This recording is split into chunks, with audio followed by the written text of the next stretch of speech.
अगर सुई भी लगेगी तो मेरा कलेजा छत्ती होगा। आप मेरी पीड़ा को समझो।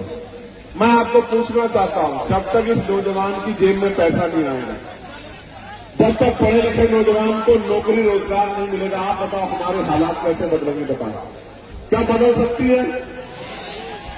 देखो मेरी बात पर गौर करें। आजाद भारत है ना, सबको बराबर का अधिकार कहता है ना संविधान, अवसर की क्षमता है ना।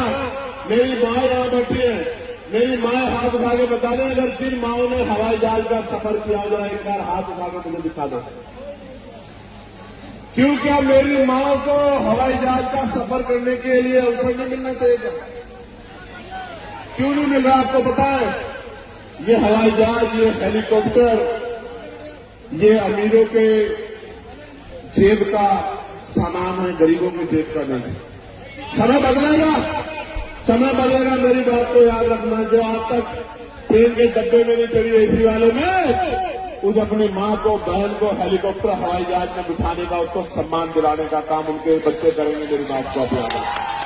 लेकिन मैं पहली बार नौजवानों से कर रहा था, मैं नौजवानों से पूछना चाहता हूं, जब धीरे धीरे आरक्षण खत्म हो जाएगा, सरकारी नौकरियां खत्म हो जाएगी, तो आरक्षण स्वतः खत्म हो जाएगा, तो इस देश में जहां इतनी गैर बराबरी जाति धर्म के नाम पे, तो आप गरीबों को कुर्सी पे कौन बैठने देगा? इसलिए मैं पार्लियामेंट में बिल लेके आया कि निजी क्षेत्रों में आरक्षण व्यवस्था लागू होनी चाहिए। आप बताओ, होनी चाहिए नहीं होनी चाहिए? जोर से बताओ, होनी चाहिए नहीं होनी चाहिए? तो अगर आप मानते होनी चाहिए, तो अब आप जनवरी के बाद तैयार हो जाना। हम लोग निजी क्षेत्रों में SC, ST, OBC के लोगों को आरक्षण मिले, इसके लिए हम लोग पूरे प्रदेश में यात्रा करने का काम करेंगे। तैयार होनी, तैयार हो बताओ। और सुनो, जितना बैकलॉग बाकी है उसको हम लोग भरवाने का काम करेंगे। मेरी बात को आप याद रखें।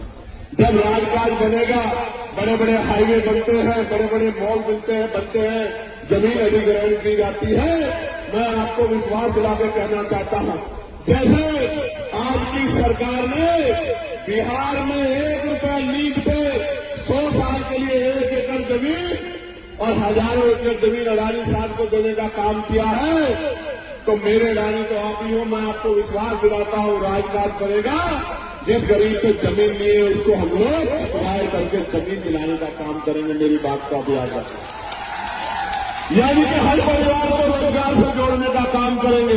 मैं तो पार्लियामेंट में आशा बहनों की वेतन वृद्धि, आंगनबाड़ी बहनों की वेतन वृद्धि, भोजन माताओं की वेतन वृद्धि, शिक्षा मित्रों की वेतन वृद्धि, अनुदेशकों की वेतन वृद्धि, PRT के जवानों की वेतन वृद्धि, होमगार्ड भाइयों की वेतन वृद्धि, पंचायत सहायकों की वेतन वृद्धि, चौकीदार भाइयों की वेतन वृद्धि, सबके लिए मैं पार्लियामेंट में आवाज उठाने का काम करता हूं।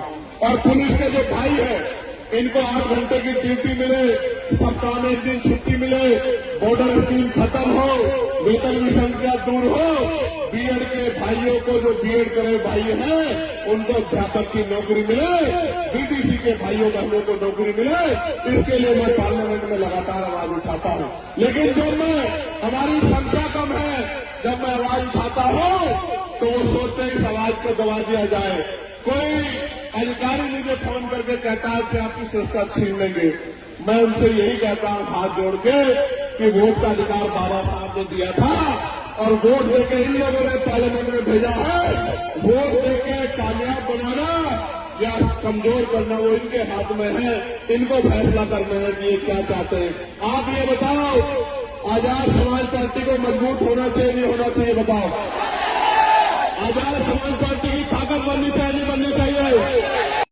देखो आज किस तरह के दिन आ गए हैं कि मध्य प्रदेश में संविधान निर्माता बाबा साहब अम्बेडकर का पुतला जलाया जा रहा है। क्या ये तकलीफ दे है या नहीं? ये बताओ। क्या हमारे सीने में आग लगनी चाहिए नहीं लगनी चाहिए?